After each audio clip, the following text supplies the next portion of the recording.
नमस्कार दोस्तों, मैं हूं सुरजीत श्याम और आप देख रहे हैं वर्कर वॉइस .in। दोस्तों, आप सभी को पता होगा आज माननीय सुप्रीम कोर्ट के अंदर सहारा इंडिया मैटर की सुनवाई थी।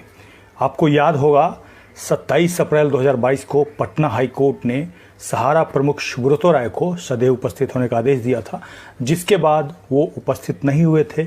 अलग अलग डेटों में माननीय कोर्ट ने आदेश दिया, जिसको उन्होंने नहीं माना। उसके बाद फाइनली बिहार डीजीपी को आदेश दिया गया कि उनको उपस्थित कराया जाए, और जिसके लिए सहारा प्रमुख की तरफ से सुप्रीम कोर्ट में जाया जाता है।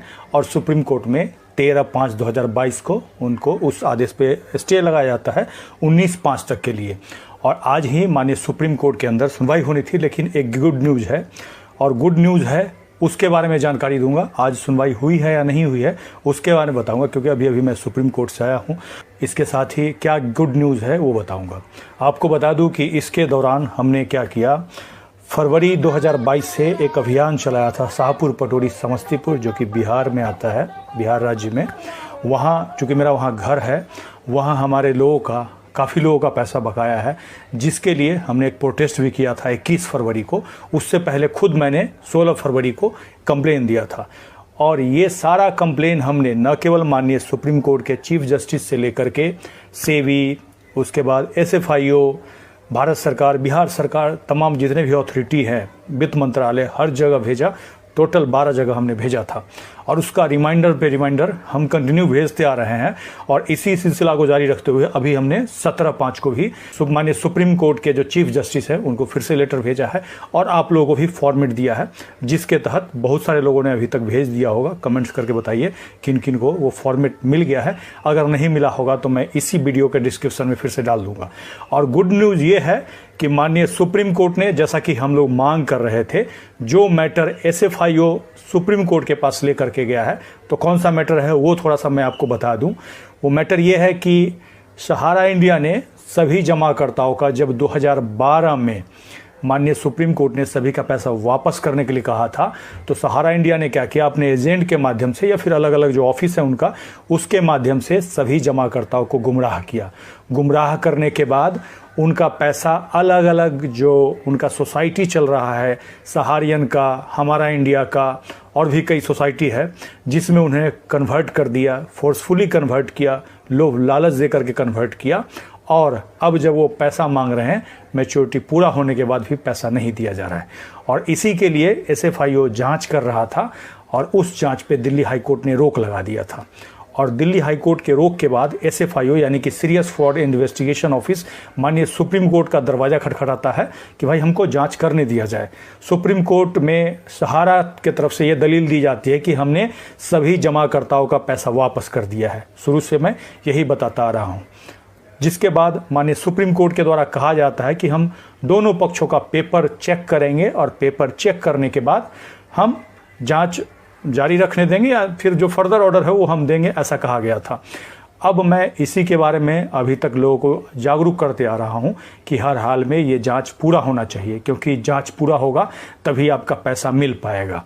और गुड न्यूज़ ये है कि माननीय सुप्रीम कोर्ट ने उस केस की सुनवाई, जो SFIO जो केस वहाँ पे फाइल किया था, उसकी सुनवाई का आदेश दे दिया है।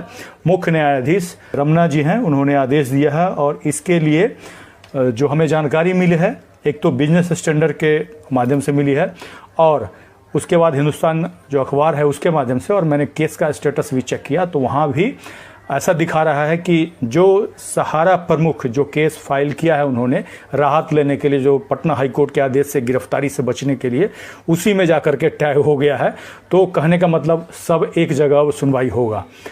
तो अब आपके लिए अच्छा होगा या बुरा होगा, उसके बारे में मैं अपना जो व्यू है वो मैं बताने जा रहा हूँ।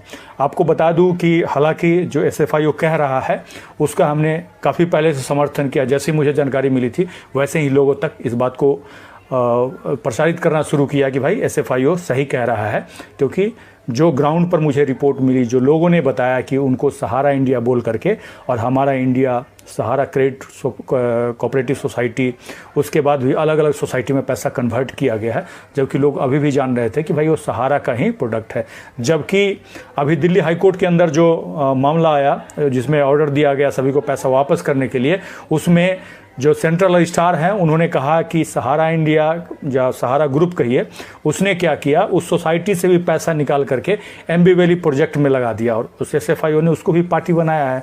क्योंकि अब आपका पैसा जो 86,000 करोड़ इन्होंने इस तरह से वसूला था, उसमें लगभग 63,000 करोड़ उन्होंने एमबी वैली प्रोजेक्ट में लगा दिया है।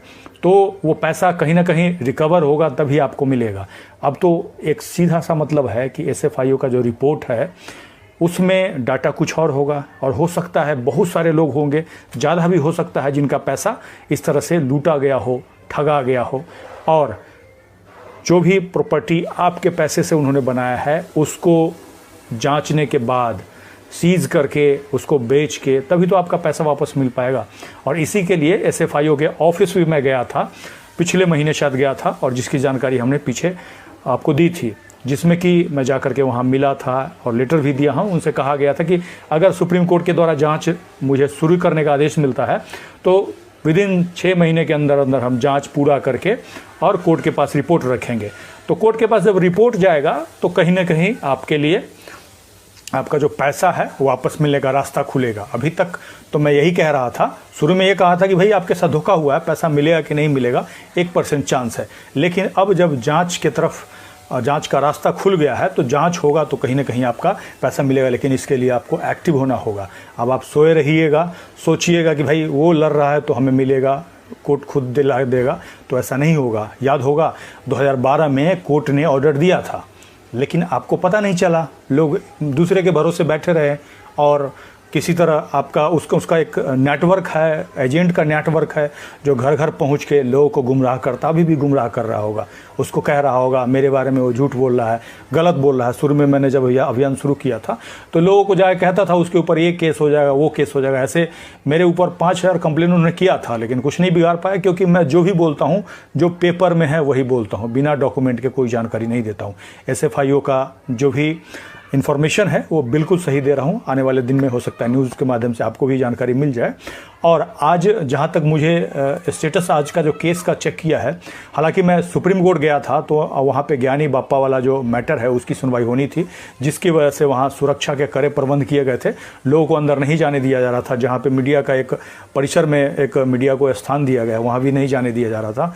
खैर मैंने वहाँ जा कर के एक मीडिया एवीवी के जान पहचान के थे, उनको मैंने केस नंबर दे दिया, भैया इसका अगर अपडेट है तो एक बार न्यूज़ फ्लैश कर दीजिएगा, क्योंकि मेरे पास तो अपडेट तो वही आएगा जो ऑर्डर का आएगा, या फिर बाहर उसके वकील निकल करके बताते तो कुछ जानकारी आ पाती। लेकिन अभी मैं चेक कर रहा हूं तो कल का डेट दिखा रहा है, हो सकता है आज सुनवाई नहीं हुआ, क्योंकि एक डिस्प्ले पे मैंने देखा था कि जब जो आइटम हमारा 7 नंबर था वो आया और सीधे 8 आ गया, तो हो सकता है उसको कल के लिए टाल दिया हो, क्योंकि एक और केस जो एसएफआईओ का ऐड हो गया है, टैग हो गया है उसमें, तो सबको मिला करके सुनवाई होगी तो कहीं ना कहीं देश के जो तमाम जमाकर्ता हैं उनका पैसा मिलने का रास्ता खुलेगा। लेकिन अब सवाल यह है कि सही जानकारी, इसके बाद अगर कुछ ऑर्डर भी आएगा तो सही जानकारी कैसे पहुंचेगी। मैं अकेला तो नहीं पहुंचा सकता हूं, लेकिन सभी लोग अगर मिल करके इस वीडियो को शेयर करेंगे, लाइक करेंगे, लोगों तक पहुंचाएंगे, सही जगह लोग पहुंचे रहेंगे, सही इन्फॉर्मेशन तक पहुंचे रहेंगे, तो कहीं ना कहीं लोगों को फ़ायदा मिलेगा। हमारी यही कोशिश है कि हम आपको सही जानकारी दें। अगर आप हमें फेसबुक पे देख रहे हैं तो इस पेज को लाइक करेंगे, और यूट्यूब पे देख रहे हैं तो चैनल इसी नाम से हमारा, उसको सब्सक्राइब कर लेंगे। इसके साथ ही हमारा ब्लॉग www.workervoice.in, उस पर जा करके जो हमने पिटीशन भेजा है उसका PDF कॉपी मिल जाएगा, उसको डाउनलोड करें, और डाउनलोड करके उसमें जो भरना है भर करके, और 2 में पता में केवल आप लिख लिया मुख्य न्यायाधीश माननीय उच्चतम न्यायालय नई दिल्ली, और इतना लिख करके भेज दीजिएगा, चीफ जस्टिस के पास पहुंच जाएगा। इसके अलावा नीचे मैंने सेंट्रल रजिस्ट्रार का एड्रेस दिया है, और मेरे पास की सेबी की तरफ से अभी तक नहीं कम से कम तो 5-6 लेटर, 7 भी हो सकता है, आ चुका है, जिसको मैं आने वाले समय में बताऊंगा उसमें क्या क्या लिखा हुआ है। तो आप लोगों से यही अनुरोध करूंगा कि आप लोग किसी न किसी अथॉरिटी को जहां जहां कंप्लेन कर सकते हैं करते रहें, तभी सरकार के पास आपका डाटा जाएगा कि इस आदमी का भी पैसा बकाया है। नहीं तो आप बताएंगे नहीं, अपने पास पेपर रखेंगे तो पेपर आपके पास, आप ही के पास रह जाएगा, उसका कोई वैल्यू नहीं है।